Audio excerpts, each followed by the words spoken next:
नमस्कार, स्वागत है आप सभी का। आप देख रहे हैं न्यूज एट 4। मैं हूं आपके साथ जया मिश्रा। बुलेटिन की शुरुआत बड़ी खबर के साथ करेंगे और लखनऊ से आपको बड़ी जानकारी दें। प्रियंका गांधी के सरकार पर गंभीर आरोप। एबीपी गंगा से बातचीत में प्रियंका ने गंभीर आरोप लगाए और उन्होंने कहा कि मेरा फोन टैप हो रहा है। प्रियंका गांधी ने भी फोन टैपिंग की बात कही।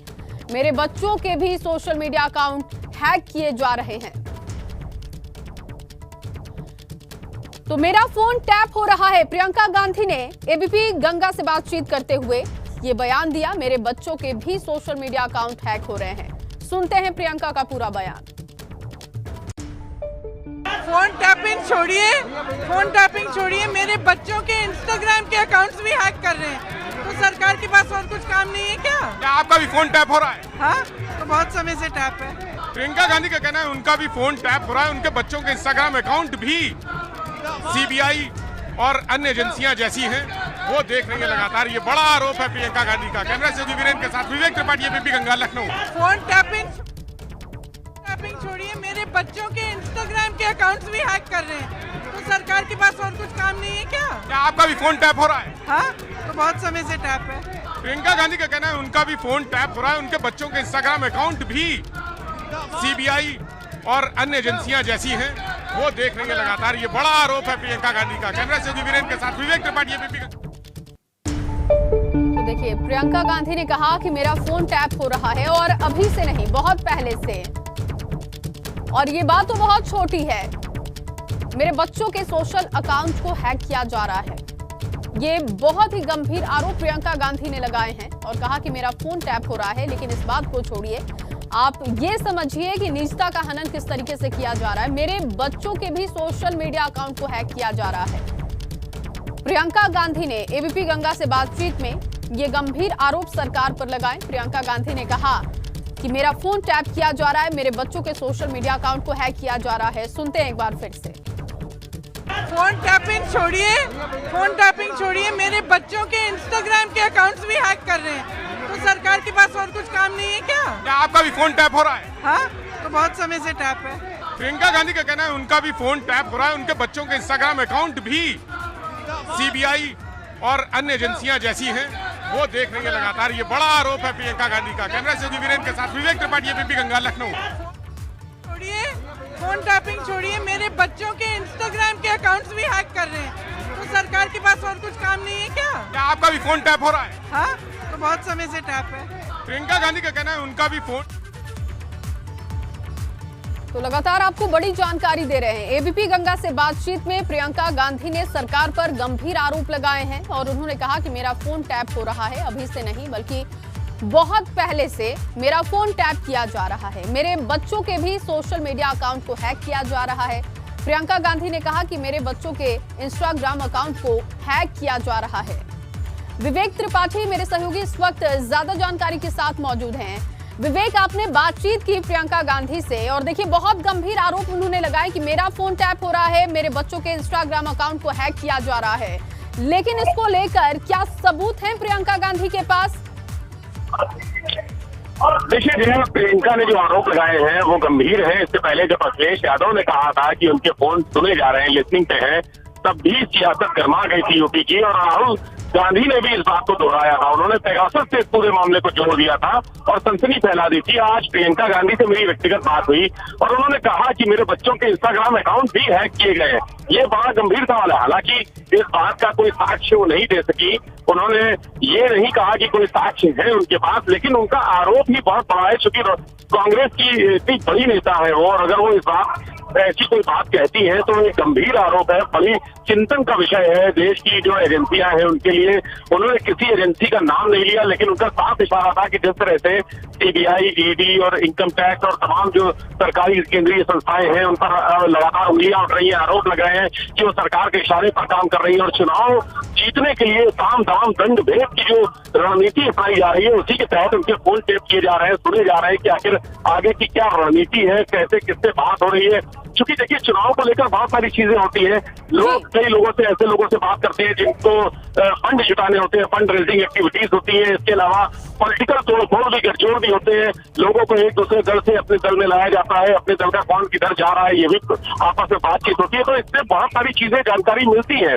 फोन टैप करना कोई आज का किस्सा नहीं है, इससे पहले भी हमें चुनाव के दौरान ऐसे कई किस्से सुनने को मिले हैं, जब अधिकारी आरोप लगाते हैं, जब नेता आरोप लगाते हैं, जब लोग कहते हैं कि उनके फोन टैप किए जा रहे हैं, उनका सुना जा रहा है। जिस तरह से समाजवादी पार्टी के जो नेता है उनके घर पे छापे पाए थे आकर के, तब उन्होंने कहा था कि जो फोन पे बात की है वो आखिर इनकम टैक्स के अधिकारियों को कैसे पता लग गई, तो आखिर वर्ड टू वर्ड कैसे पता लग गया, तो ये बड़ा सवाल था। और आज प्रियंका ने इस बात को फिर एक बार कह के आवाज दी है कि मेरे ही नहीं, उन्होंने एक साथ कहा कि मेरा फोन तो बहुत दिनों से सुना जा रहा है, लेकिन अब मेरे बच्चों का यानी प्राइवेसी पर भी हमला हो रहा है। अगर ये बात सही है तो ये बहुत सोचनीय चिंतन करने वाली बात है, और इस पर सरकार को जवाब भी देना चाहिए कि अगर उन्होंने आरोप लगाया कि उनके बच्चों का पॉलिटिक्स से कोई लेना देना नहीं होता है, लेकिन अगर वो ऐसा कह रही है, आरोप लगा रही है, तो बड़ा सवाल है और सरकार को इस तरह अपनी सफाई की देनी चाहिए। और देखिए विवेक, ये आरोप सिर्फ प्रियंका गांधी नहीं लगा रही हैं, बल्कि राहुल गांधी ने भी इस तरीके के आरोप लगाए, अखिलेश यादव ने भी इस तरीके के आरोप लगाए। अगर विपक्ष के तमाम बड़े नेता एक सुर में इस तरीके के आरोप लगा रहे हैं, तो फिर क्या रिएक्शन है सत्ता पक्ष का? किसी भी नेता से आपकी बातचीत हुई क्या इस मसले को लेकर? बिल्कुल, हम कोशिश कर रहे हैं कि भाजपा के नेताओं से इस पर रिएक्शन लें, इनसे बात करें कि अगर इस आरोप के उसको उनके पास क्या जवाब है, क्या वो कोई ऐसी बात कहते हैं, या खुद प्रियंका से पूछेंगे कि अगर उनके पास ऐसी कोई बात है, ऐसी कोई सबूत है, ऐसे कोई साक्ष्य है तो दिखाएं, पेश करें। ये बहस का विषय है और ये अब तक राजनीति नेताओं के बीच में होती थी, लेकिन अगर बच्चों के बीच में ये एंट्री हो गई है इसकी, जो फोन टैपिंग है या सोशल मीडिया के अकाउंट्स हैं वो हैक किए जा रहे हैं, वो देखे जा रहे हैं, उन पर लिसनिंग हो रही है, नजर रखी जा रही है, निगरानी हो रही है, तो अगर ये आरोप है तो भारतीय जनता पार्टी के जितने नेता हैं उनको जवाब देना चाहिए इस बात का कि इस आरोप के पक्ष में उनके पास क्या साक्ष्य है। और ये गंभीर आरोप है, कोई हल्की छोटी मोटी बात नहीं है कि मेरे बच्चों का इंस्टाग्राम अकाउंट हैक किया गया। ये अगर ऐसी बात है तो भारतीय जनता पार्टी को जरूर बोलना चाहिए। हम कोशिश कर रहे हैं उनसे बात करने की, जैसे ही कोई बात होती है तो अपने रिएक्शन अपने दर्शकों के लिए उसको लेकर आएंगे कि प्रियंका के आरोप के जवाब में भाजपा नेताओं का क्या कहना है। इसमें गंभीर आरोप है और ये बिल्कुल विवेक, और ये बहुत गंभीर आरोप हैं और इन आरोपों की जांच भी होनी चाहिए। मिशन 2022 के तहत अखिलेश यादव लगातार विजय रथ यात्रा निकाल रहे हैं और उन्होंने विजय यात्रा के 8वें चरण की शुरुआत अपने गढ़ से की है। अखिलेश ने मैनपुरी में विजय रथ यात्रा निकाली और भाजपा पर तीखे प्रहार किए और भाजपा सरकार में मैन्युफैक्चरिंग सेक्टर बर्बाद हुआ। अखिलेश ने तीखे जो प्रहार किए वो हम आपको बता रहे हैं, उसकी बड़ी बातें क्या हैं सरकार बताए और तमाम आरोपों के जवाब दे। देश की सबसे झूठी पार्टी है बुलडोजर वाली सरकार, लखीमपुर कब पहुंचेगी, ये सवाल पूछा है अखिलेश यादव ने। और अब भाजपा वाले नारियल की जगह टमाटर से उद्घाटन करेंगे।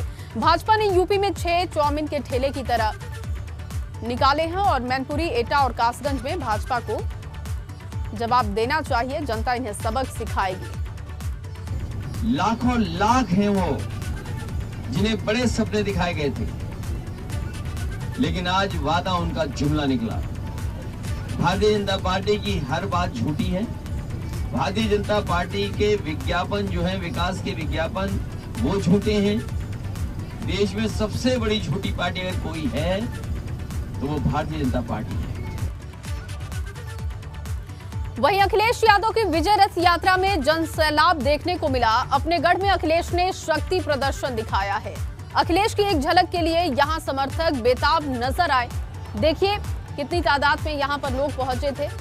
अखिलेश की गढ़ में जनसैलाब देखने को मिला और अखिलेश की विजय रथ यात्रा जब पहुंची मैनपुरी में तो क्या नजारा रहा वो हम आपको दिखा रहे हैं। समर्थकों का अभिवादन अखिलेश यादव ने किया और समर्थकों का अभिवादन करने के साथ ही उन्होंने शक्ति प्रदर्शन के जरिए एक कटाक्ष भी सत्ता पक्ष पर किया। अखिलेश को देखने को बेताब जन समर्थक दिखाई दिया और ये देखिए पोस्टर लेकर, सपा का झंडा लेकर लोग पहुंचे थे। किस तरीके से लोग पेड़ों पर चढ़ गए थे अखिलेश यादव को देखने के लिए, तो ये अखिलेश यादव की लोकप्रियता को बताता है। लेकिन दूसरी तरफ अखिलेश यादव ने एक बार फिर से सरकार पर कटाक्ष करते हुए कहा ये जन समर्थन, ये जन सैलाब बताने के लिए काफी है कि इस बार परिवर्तन होने जा रहा है। इस बात का दावा अखिलेश यादव ने किया है। 3 तस्वीरें आपको दिखा रहे हैं। जब अखिलेश यादव मैनपुरी पहुंचे उस वक्त की ये 3 तस्वीरें हैं। विजय रथ यात्रा मैनपुरी लेकर अखिलेश यादव जब पहुंचे,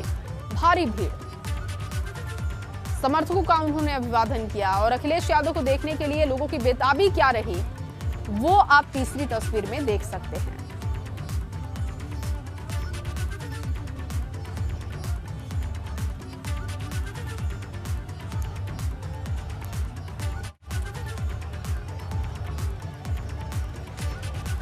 और अखिलेश यादव से एक्सक्लूसिव बातचीत हमने की है, देखते हैं।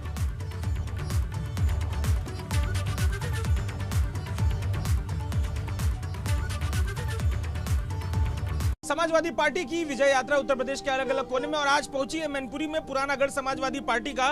सर, आपका रथ कई दिनों से चल रहा है और जवाब में 6 रथ भाजपा के निकले हैं। टक्कर हो पाएगी इस रथ से? 6 रथ है सामने। एक रथ भारी है 6 रथों पर। और समाजवादी पार्टी ने जो काम किया है, जो एम्बुलेंसेस उत्तर प्रदेश में चलाई हैं, जो 100 नंबर उत्तर प्रदेश के लिए पुलिस की व्यवस्था दी थी, जिस तरीके से महिलाओं की सुरक्षा के लिए 1090 एक व्यवस्था की गई थी, तो ये तमाम योजनाएं आज बीजेपी पर भारी हैं।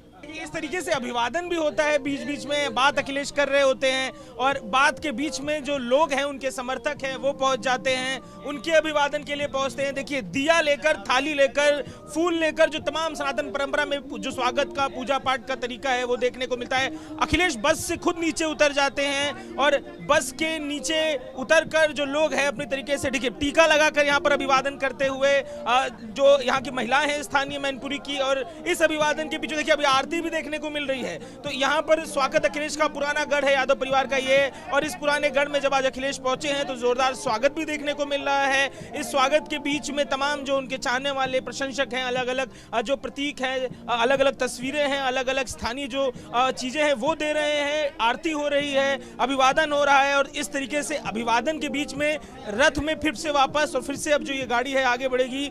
अलग अलग चीजें देखने को मिल रही है। सर, ये शानदार स्क्रिप्चर देखने को मिल रहा है। मैं फिर से उसी पे आऊंगा कि जो ये बस है, एक बस के सामने 6 बस, कैसे टकराव होगा? ये 6 बस नहीं, ये रथ है।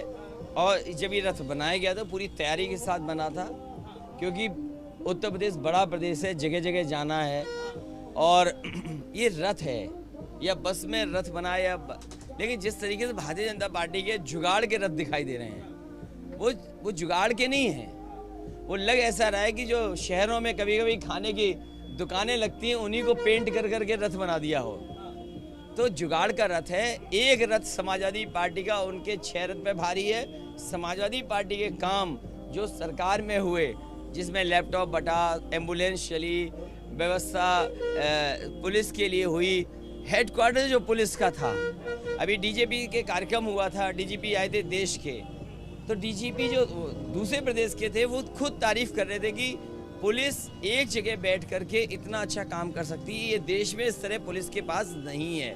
तो चाहे इंफ्रास्ट्रक्चर हो बिजली में, चाहे पुलिस के लिए स्ट्रक्चरल चेंज हो, चाहे सड़कों का निर्माण हो, 4 लेनिंग सड़क है। जिस सड़क पे हम लोग चल रहे हैं, ये सड़क उस समय बनी थी जब हेडक्वार्टर टू हेडक्वार्टर 4 लेन बना रहे थे। बीजेपी बताए कि पिछले 5 साल में किस जिला मुख्यालय को 4 लेन से जोड़ा है। समाजवादी सरकार में और उस समय जो एनएचआई का काम हो रहा था, लगभग 50 से ज़्यादा डिस्ट्रिक्ट हेडक्वार्टर 4 लेन से जोड़ दिए थे।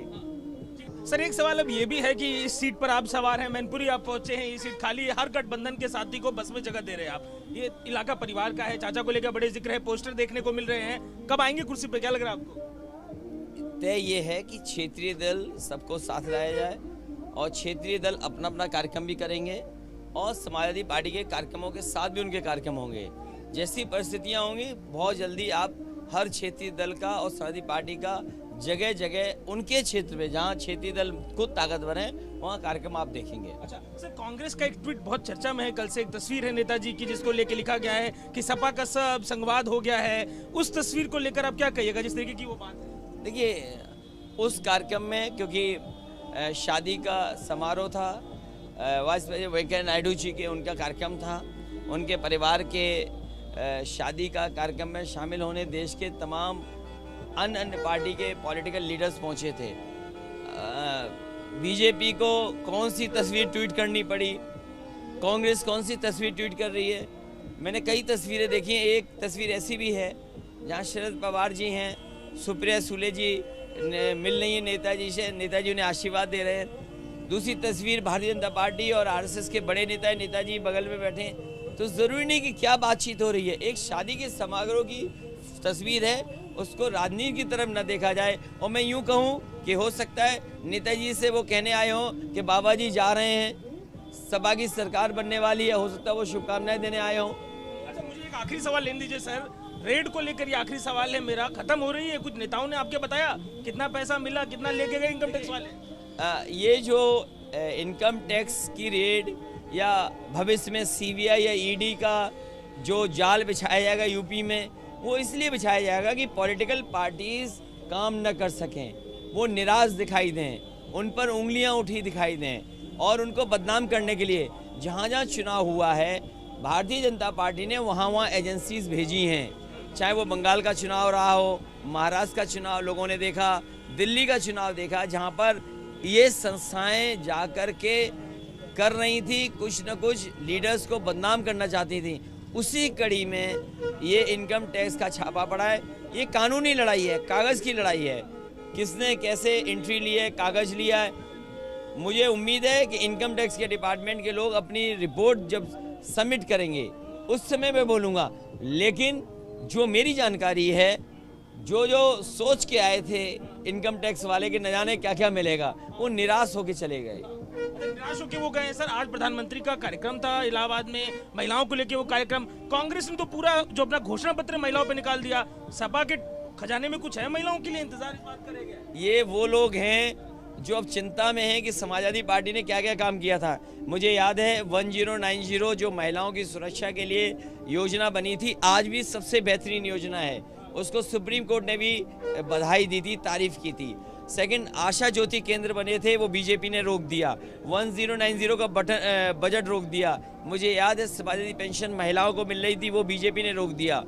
विशेष योजना महिलाओं के लेकर के, जिससे कि उन्हें एम्बुलेंस समय पर मिल जाए, घर तक छोड़ आए, घर से लाए, वो महिलाओं के लिए एम्बुलेंस थी, उसको कबाड़ा कर दिया बीजेपी ने।